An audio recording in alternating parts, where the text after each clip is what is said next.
Welcome to this week's Leadership Lunch Chat with Jen Wilson and myself.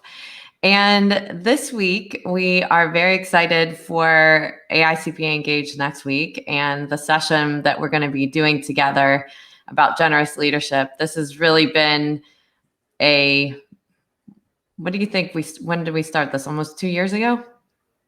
Talking about this? I'm thinking it's close. Last Well, year. it was even before COVID. Yeah, like January or something like that. Yeah. So it was a long time ago, and we really spent a lot of time just trying to think what we could collaborate together on and where we had synchronous values around. And this was really something we started putting together. And then really through COVID, we started these leadership lunch chats and kept building our philosophies around it with the experiences we were having with everybody. And now it's just pretty exciting to see this come together in culmination and the guests that we've had that have talked about it as well. It is. Yeah. I mean, I'm super excited about the whole thing. Generosity is something that I believe is one of the most important leadership attributes, if not the most important leadership attribute of both individual leaders and of organizations. It's both. It applies to both. You have to try to practice generosity and look for ways to be generous as a human being, a leader in your family, a leader in your communities, a leader in your firm. But we also need to, those of us that are leading firms or part of leadership teams, need to really look at how we can acculturate generosity. Mm-hmm. The opposite of generosity is selfishness.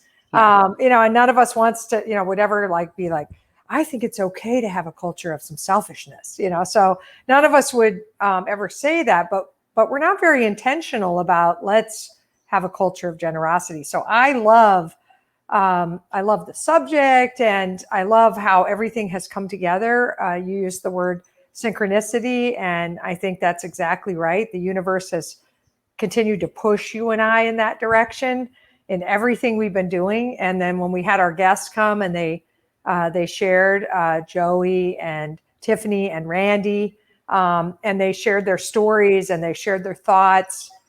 Everything they said sort of mirrored the outlines and the content we were writing. And it was just, continued to get green lights.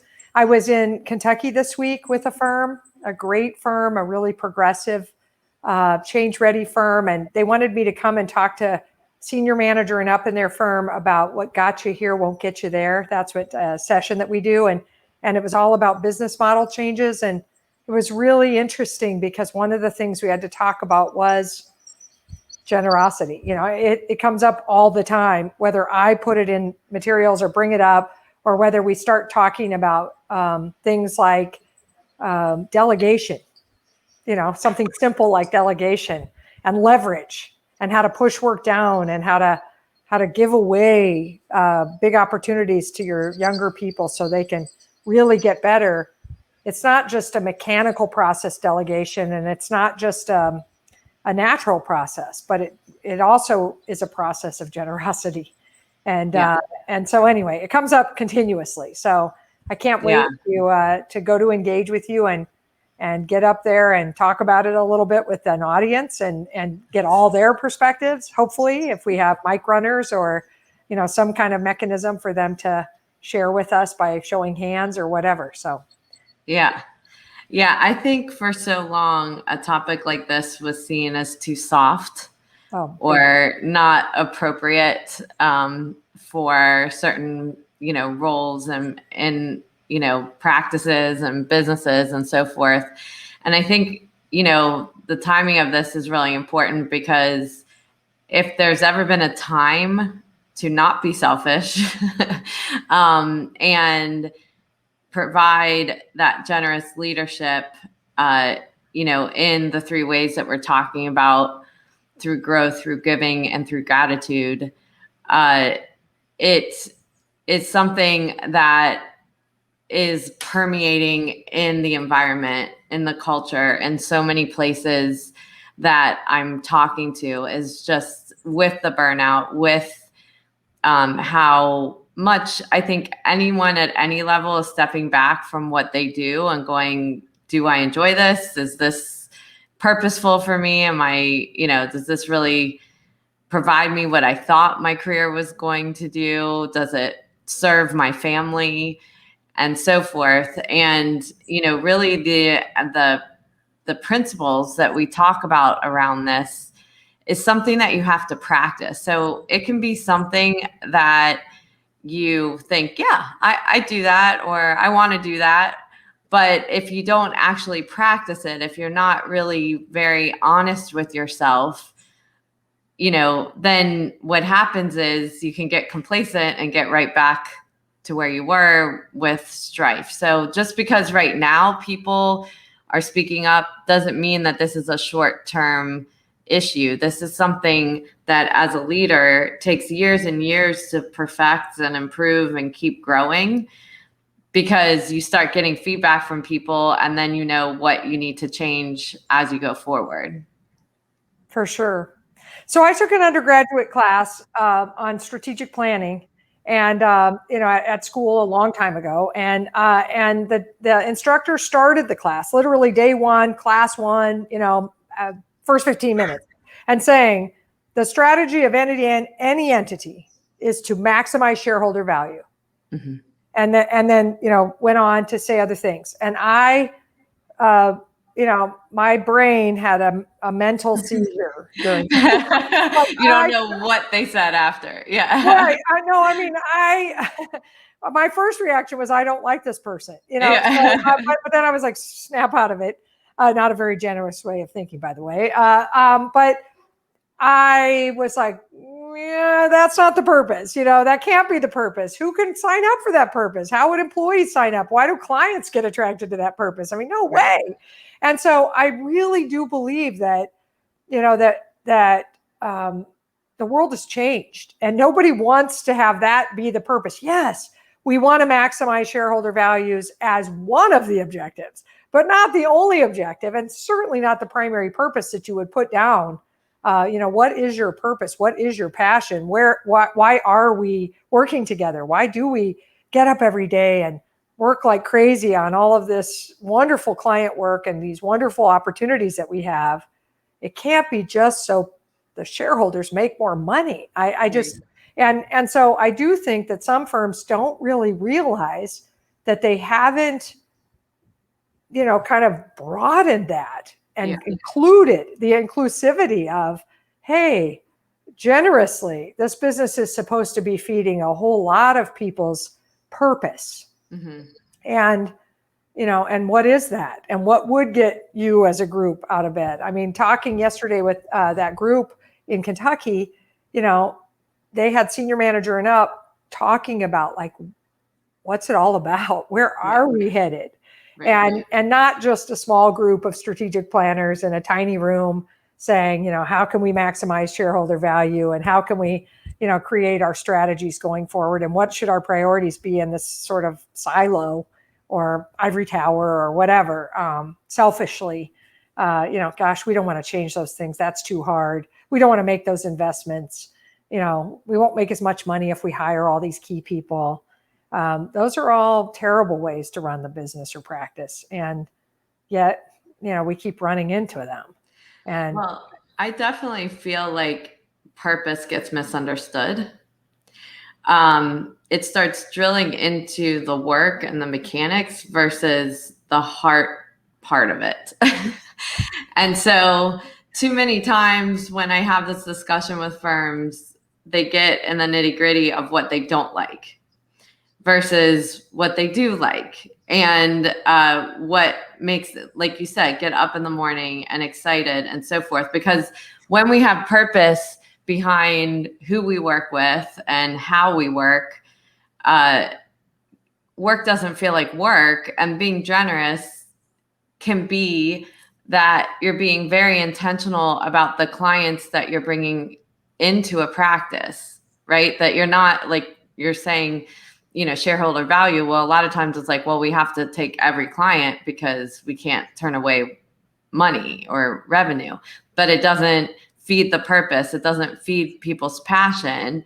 And so that becomes selfish interest versus generous is making sure everyone's come together and it's like, why do we do what we do and why do we love it?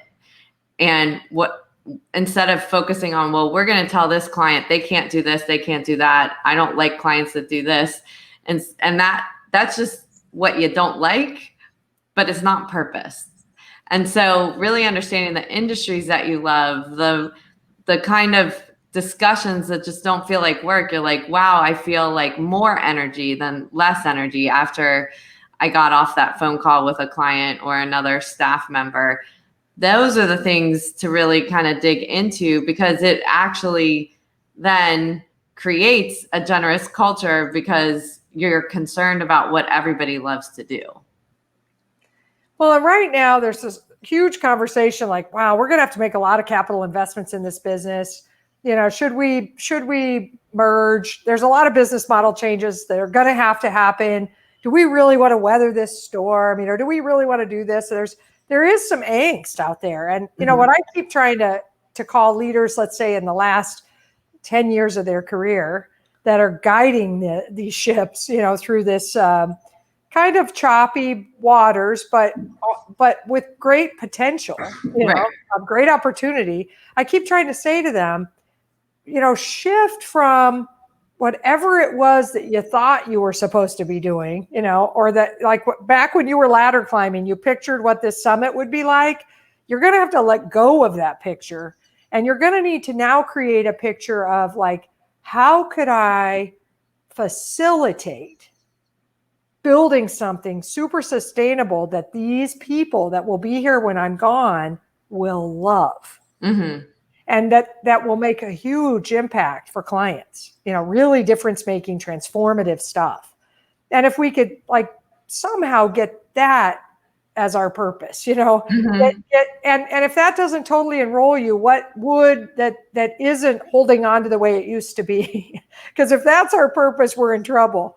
And if maximizing shareholder value against all other possibilities is our purpose, it's going to make it hard to make the investments that we need to make. It's going to be hard to leverage. It's going to be hard to let go of clients that we need to let go of right now when we're right-sizing the client base. It's going to be, it's going to be challenging to do that. So anyway, I do think we as leaders have to recenter. Also, like, as a group, we recenter, but as an individual, I have to recenter. Yeah. And you and I are both in love with the story that Joey Havens shared. Yeah. I mean, we're in love with it, right? I told it. I'm telling it everywhere. I give Joey full credit because I'm in awe of his generosity and always have been. And Joey talks about in our in a prior leadership lunch chat as a guest how you get to a certain level. And you've been spending all your time trying to fill out your own, jacket or sash or shoulders or whatever with the stars of a general or whatever. And that, you've been putting your own stars on your own chest, he says. And then you get to that level and you stop and say, I'm not supposed to add any more stars to me. I'm supposed to give my stars away. I'm supposed to help other people fill their stars out. And that's, that's the truth. That is what we're supposed to be doing when you get to really almost senior manager or manager and up. I want everybody at every level. Like, I'm a supervisor. I get to that level, or a senior. Well, I'm not supposed to hold on to the stars from associate. I give those away to the associates now. We shouldn't be holding on to the stars that we've amassed like selfish, hoarders, really. Almost hoarding the credit, hoarding the good stuff, hoarding the challenging opportunities, hoarding credit and visibility and all those things. We should be giving it away. And I think as individuals, we have to practice that in order to create that culture. We can't just say we're going to have a culture that does it. We have to, it's a mindset individually, and sort of then we don't want to give partners more comp when they do things that add more stars to their chest. Right. To give them more comp when they give them away. Yeah. Well, and part of the problem that happens is when we're collecting those stars, it's based on our subject matter expertise, technical skills, how good we are at running projects and so forth.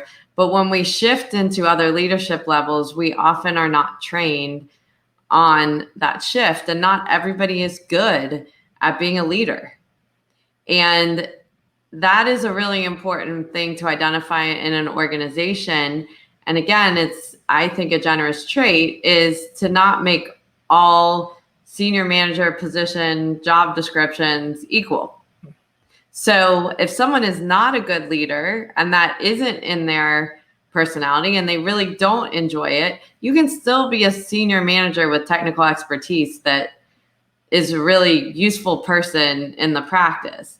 But trying to put that person after they've tried to do leadership, it doesn't really work for them, you've given them the training, you've tried to support them, that's not really their role, is to be really careful about who you put as leaders running people versus leaders running technical expertise. And this is really true anywhere, but I think we look at certain job levels as one thing. One size fits all, right? Yeah. And so there's not necessarily the training needed. And it's not just going to training. It is the everyday, like shadowing other leaders, looking at best practices in real life, getting the upward feedback and letting that be an open process and so forth. Teaching a leader how to get feedback and to be supportive, and then how you give them the time to be supportive in their job role. And then understanding who's really good at that and gets energy from that, and who is just a really good technical expert or subject matter expert. And you don't necessarily assign people because it's not in their wheelhouse. And those are hard discussions to have, but it doesn't mean someone's bad because they have one skill or the other. It just means that they're really good at a certain skill at a certain level, and you can place people in the right spots for their skill set. Yes.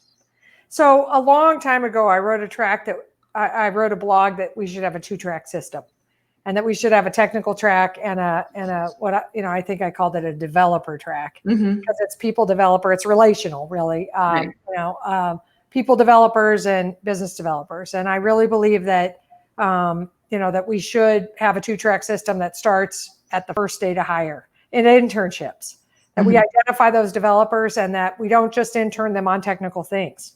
Right. That we give them opportunities from the first day they're exposed to our firm to do developer things because they can. And we chase all people that are developers and not that technical off before their third year. They're gone. Chase them off.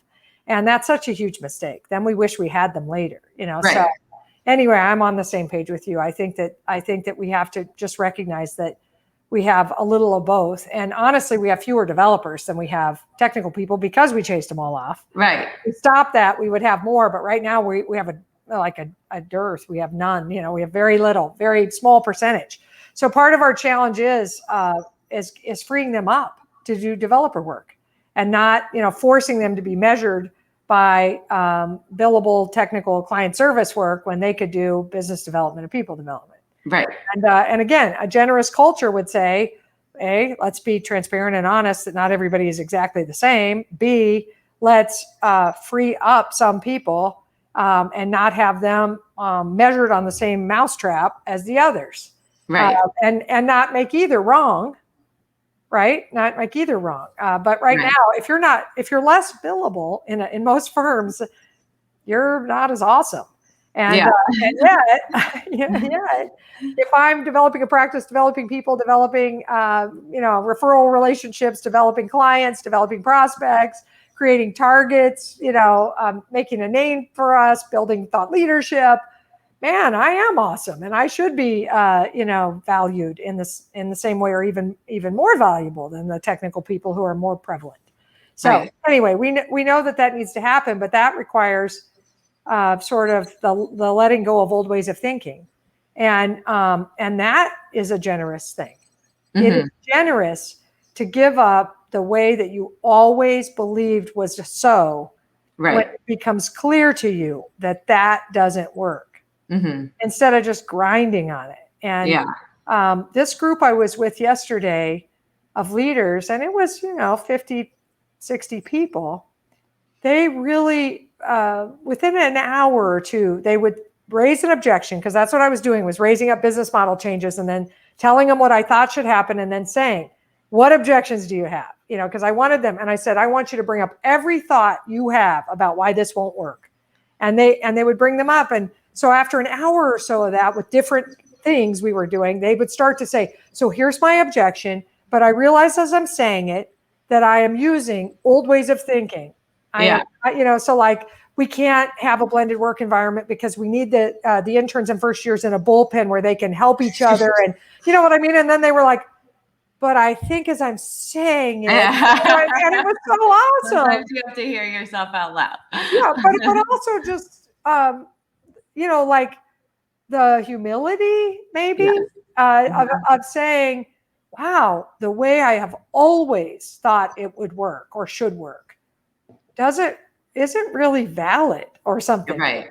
So I just loved it. And I was so proud of them for how fast they got there, because then we really were able to get a lot done for the next, 6 hours or 7 hours, because they were just ready to immediately shed. They still had to say the old way of thinking. Right. But they could pick it apart, as they were doing it. It was awesome. Loved it. That's awesome. Well, I am very excited for our session. It's next Thursday for those of you that are going to engage at 11:15 a.m. Pacific time. And we're very excited to bring this topic out finally, and then other initiatives we'll do around it. So till next time, we will be off next Friday because we will be out of town, and Jen will be back the following week. So everyone have a great weekend. See y'all. Take care.